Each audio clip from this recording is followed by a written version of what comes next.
I'm My Nama or is something. Natisha You Adams. can say it, you can start out with something Okay. in Russian. I don't care. Привет, меня зовут Sophie Kosar. I am a senior. I'm graduating in 5 weeks, and it's really exciting, not scary at all. I am a Russian major. I've been a Russian major since maybe October of my freshman year, so I was one of those strange students that knew exactly from the beginning what they wanted to do. And I feel like I've really gotten everything I can out of my time here at William & Mary. There's nothing that I regret, and there's nothing that I wish I had done differently, which maybe that sounds too proud. But instead of looking at it that way, I just choose to think that I made a lot of really good friends and had a lot of really great experiences here. And I'm really glad that I've been a Russian major. So what got you interested in Russian and post-Soviet studies in the first place? Growing up, I always wanted to speak Russian. I was never able to, and my babushka is a substitute teacher in the public school system in Northern Virginia. And so whenever she tried to teach me Russian growing up, it was from a very school-like perspective. And so I never got a chance to just speak with her conversationally, and so it was a goal growing up to be able to learn Russian. And so when I got here to William & Mary, I knew almost right away after I started taking classes in Russian that I wanted to pursue a major. So can you tell us a little bit about your experiences in the RPSS program? I feel like I got thrown into it right away because I started taking major classes my second semester, freshman year, and then I went on the St. Petersburg trip that summer, so immediately I was kind of thrust into the program. And then I did research that summer, filmed a documentary, so I got really well integrated, I feel like, with the faculty and a lot of the other students. I lived in Russian House my sophomore year and was on the Russian Club Exec Board. I went to Kazan the fall of my junior year, came back, and now I work on Gazeta. I'm still taking Russian classes and finishing everything up and trying to figure out what I want to do for grad school. So you went to St. Petersburg on our William & Mary program right after your freshman year. What made you decide to go so early in your studies? Kind of like everything that I happen to do, it all ends up in the last minute. It's just like chance, it gets dropped in. I went to the info session with Sasha and Professor Corney, not thinking that I would actually go that year. And then I talked to my dad, and I talked to Bola Felixovna, and I talked to Sasha. I'm not really sure how should I speak to you directly or not. And everyone was saying, oh, you could do it, it'd be fine, it'd be fun. So I decided to go ahead and bite the bullet and go. And it was actually a really good experience, and my Russian was much better after I came back, and I think that kind of helps me jumpstart my language learning abilities. And of course, as I said before, I got to do independent research. And that was a really important formative experience, I think, for the rest of my studies as an undergraduate in general, because it really, doing original research is much different and much more interesting than, reading a bunch of books and doing basically a summary. So that has got me probably the most important basis for the rest of my education in general. And you did a very interesting project that summer, the documentary from the St. Petersburg program. How did you settle on your topic? Sasha gave us a list of different sites of memory that we could pick in St. Petersburg, and the ones that interested me the most were actually the contemporary ones. So first of all, it's interesting conceptually from a theoretical perspective. How are you going to work a site of memory in with something that's currently being built? There was the Gazprom Tower, and then my project, the Morskoy Facade, the Marine Facade, which is kind of an urban development project on the edge of Vasilyevsky Island. And my fellow student, Alex McGrath, decided to do the Gazprom Tower, and I told Sasha that I was interested in the Marine Facade. And so we got to work on it, we found contacts, and we learned more about it. And it ended up being like a really dynamic, interesting project, because we could go speak with people whom this was still affecting, the issues, ecological issues, economic issues, political issues. And so it was a really informative and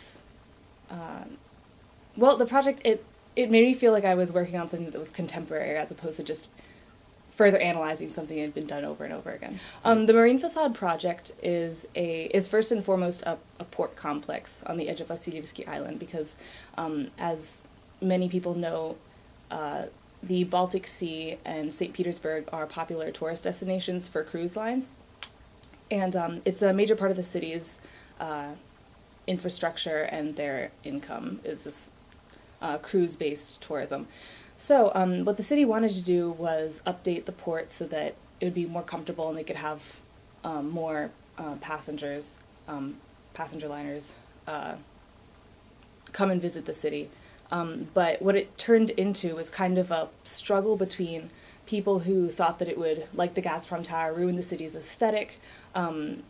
It would decrease the value of the houses along Vasilyevsky Island, so a lot of the residents of the island protested it. And a lot of people saw it as kind of, in a typical Russian political fashion, kind of a top-down decision that didn't take in the opinions of the people who it was going to affect. So it became kind of this multifaceted issue that I wanted to explore further. I think the most important part of that process was kind of figuring out the narrative of what was happening, since it was not as scandalous as the Gazprom Tower.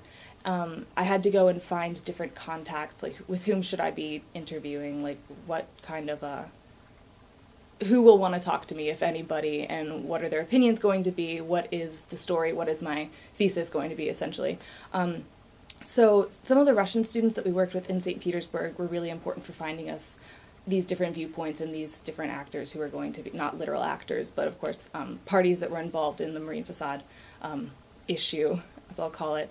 But my spring research mostly entailed figuring out exactly what was going on and why was it a site, why did it deal with the idea of a site of memory. Mm-hmm. And that is because this is a historic area, it's a UNESCO World Heritage Site, and many people value that aspect of their city and thought that having all these modern, these urbanized modern buildings ruining the skyline of their city weren't congruent with the rest of the architecture in the city, would really depreciate the historical value of their city. I think that having a research project while you're in St. Petersburg, or anywhere for that matter, is really important in being able to broaden your language abilities. It's one thing to just take courses on the history, when was such and such founded, by whom, when, and that's fine, but I think giving you a subject that you really need to delve into allows you to realize how useful knowing a second language can be, and useful from a personal perspective, from maybe a professional perspective, and it makes you feel at least you intensely studied one thing, and it can really broaden your horizons in a lot of ways linguistically. What would you say you learned from this whole experience of making a short documentary? I learned how to manage my time when learning to do this documentary.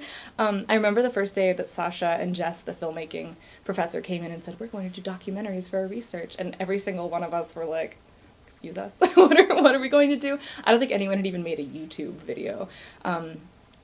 But it was a really good experience because not only did it expose us all to a different medium for conveying our thoughts from an academic perspective. I know for me personally, it was an artistic medium I'd never worked with before, and I paint and I sing and sculpt now apparently with with the art department here, but I had never used film before, and it was a really informative, I've used that word 7 times already, it was a really eye-opening experience with all the different components that go into any kind of film, whether it's documentary films, kind of auteur cinema, even just blockbusters, just all the decision-making that goes into that process. So not only did I learn about Russia, I didn't just learn about history or the economics or political situations or the language, I got to learn about something else that I really enjoy, so that has really affected a lot of the decisions I've made coming back to William and Mary and taking film classes and art classes and aesthetics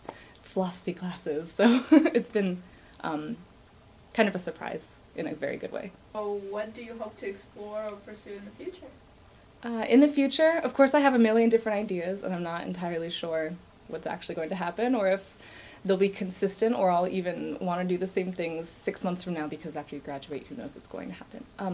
But the things that I'm interested in at the moment are trying to figure out what I want to do for grad school. I think that's my next big step. I'm not sure if I want to go for literary and cultural studies or further just Russian studies. Professionally, I'm interested in contemporary Russian art, whether it's selling, curating, history of what the market looks like in Russia. It's something that I know I've seen a lot of Russian art from the 1800s, and absolutely, I mean, I remember doing a Kazimir Malevich research project in high school. But something I think is really interesting is contemporary Russian art, and actually further down the road, its intersection maybe with civil society and politics. So that's something that I'm looking into, like, pursuing now, and I'm not exactly sure if that's going to lead me to working at galleries or interning at galleries, probably more like, or maybe Library of Congress, doing more research, or I don't know. I feel like there are a variety of different opportunities, and I'm just ready to explore that. So it sounds all very exciting. Hopefully. And, I'm very eager to follow your path.